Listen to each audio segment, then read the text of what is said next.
Bem-vindos a mais um episódio de Design Experts, uma série na qual a gente trata da sustentabilidade dentro da arquitetura e do design. Hoje a gente vai falar sobre o reuso da água.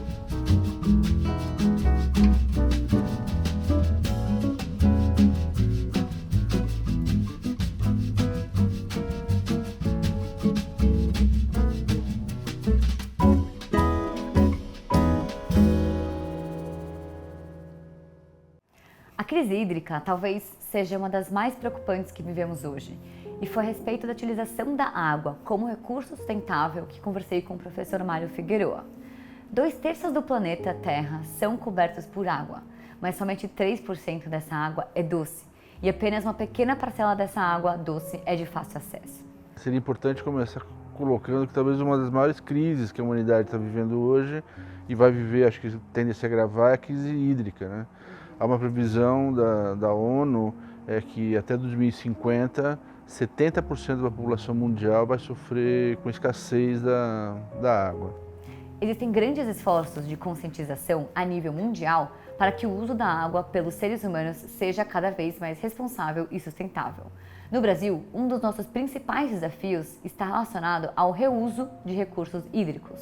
São Paulo é um exemplo péssimo disso, né? A gente tem uma grande área de mananciais, só que ela é ocupada já há décadas de maneira irregular e esses mananciais têm sido soterrados, eliminados e poluídos, né? Na arquitetura, a incorporação de água em projetos existe desde os povos antigos. O povo da Mesopotâmia, por exemplo, utilizava espelhos d'água não só por sua função estética, mas também para transporte e armazenamento de água. Sabe-se também que o uso da água tem outras funções, como, por exemplo, de prover conforto térmico para determinado local. Hoje, a gente vai conversar com a Paula e o Alexandre, do escritório Arquitetos Associados de Belo Horizonte, aqui do Brasil. A gente vai falar a respeito do Centro Educativo Bulemax, que fica em Inhotim, no interior do estado de Minas Gerais.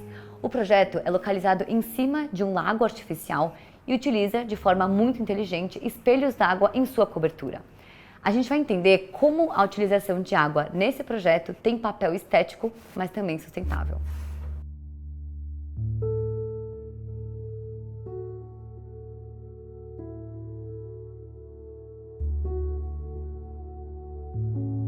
Muito obrigada por estarem aqui hoje compartilhando um pouco sobre esse projeto tão icônico no Brasil. O projeto já chama atenção pela sua localização, que é sobre a água. Como e por que foi feita essa escolha? Bem, o projeto, cabe ressaltar que ele é um centro de acolhimento para o público, né? Naquele momento em que ele foi feito, o museu ainda não tinha um espaço tão grande para receber todos os grupos do educativo, e foi escolhido então esse lugar que é próximo à recepção, né? E está entre dois lagos, um artificial, o outro era um brejo pré-existente, e na verdade o terreno destinado a ele era uma área bem menor do que de fato o que a gente ocupou. No primeiro momento, a instituição achava que a gente ia construir apenas nessa parte onde havia solo, né? Então foi com o desenvolvimento do projeto e com essa intenção de que ele não se verticalizasse tanto, né, com uma compreensão da paisagem, de que ele deveria contribuir naquela consolidação de sequência de águas e dos lagos que lá estavam, que a gente resolveu então implantar o edifício sobre o lago. Um partido que buscou horizontalizar então a edificação para que ela não se apresentasse como uma volumetria tão presente perante aquela pré-existência tão exuberante que são os jardins de Inhotim, aquela sequência de lagos, né? E o segundo ponto a chamar a atenção é o uso da cobertura e da arte, tudo isso diretamente relacionado com água, certo? Como que funciona isso? Ela funciona como uma grande sombra, né? Uma cobertura que é um grande espelho d'água, que além de contribuir com essa construção das sequências de lagos e trazer um novo suporte assim, para os acontecimentos, né, de Inhotim. Ela é uma espécie de ponte de travessia para se passar de um lado ao outro, mas ela também recebe uma nova espécie de jardins que antes não existiam, né? esse jardim sobre uma laje elevada. Foi a primeira vez que foi feito também naquele momento, e que, de algum modo, também sintetiza um pouco o que a instituição, uma síntese, né, que existe na instituição, de consolidar uma fusão entre a natureza, a arte e a arquitetura, sendo que a arquitetura, nesse caso, é uma espécie de suporte silencioso, né? Faz uma grande laje que atravessia, mas que não se apresenta como um edifício que é lido como tal, né? Na paisagem. Bom, Alexandre, agora eu queria conversar com você também sobre um outro aspecto que seria legal vocês comentarem, que é sobre a circulação interna do edifício. Por que a decisão de ser aberta e perimetral?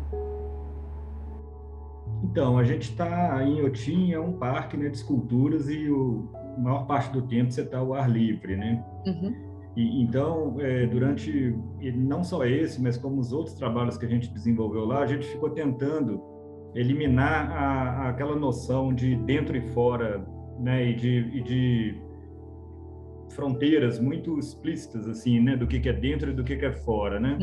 Esse prédio foi talvez um dos primeiros ensaios que a gente fez isso lá, que foi justamente de transformar todas as circulações em áreas avarandadas, né, que não estão condicionadas, né, ao ar do parque, e a gente reservou para os espaços mais fechados o uso do ar-condicionado na biblioteca e no auditório. No restante das salas, né, a gente conta com a ventilação totalmente natural e as circulações avarandadas também, meio que lembrando também um pouco dos partidos das escolas, né?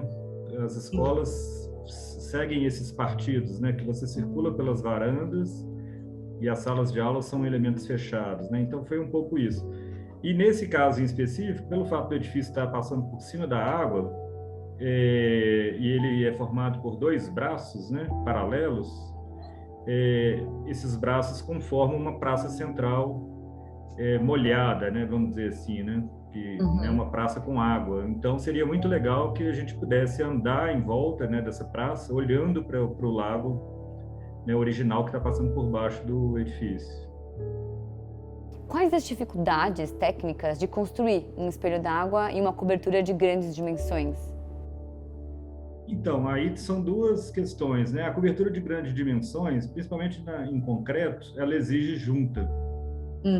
E quando você faz uma junta, a manta tem que ter alguns tratamentos especiais, né? Porque as lajes são feitas para se movimentarem, né?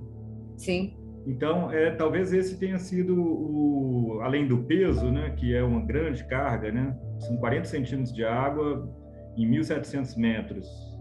E a outra também foi o fato da cobertura ser muito grande e elas serem separadas, né, a gente não vê, né, essa separação quando a gente visita o edifício, mas existe a separação das três estruturas.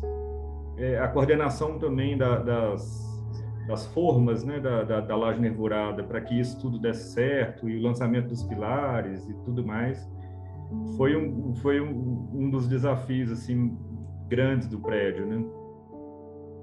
O processo nunca é linear, né?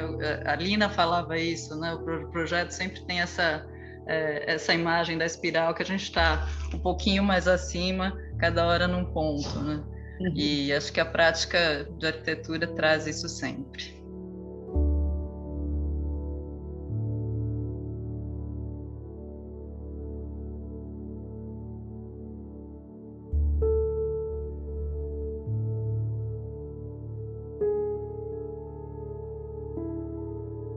Fica evidente que passamos por um momento delicado quanto à utilização de água e que é um recurso que está cada vez mais escasso. No entanto, projetos como o do Centro Educativo Burle Marx nos mostra como a utilização responsável desse recurso em projetos arquitetônicos pode ajudar a transformar a maneira que utilizamos a água.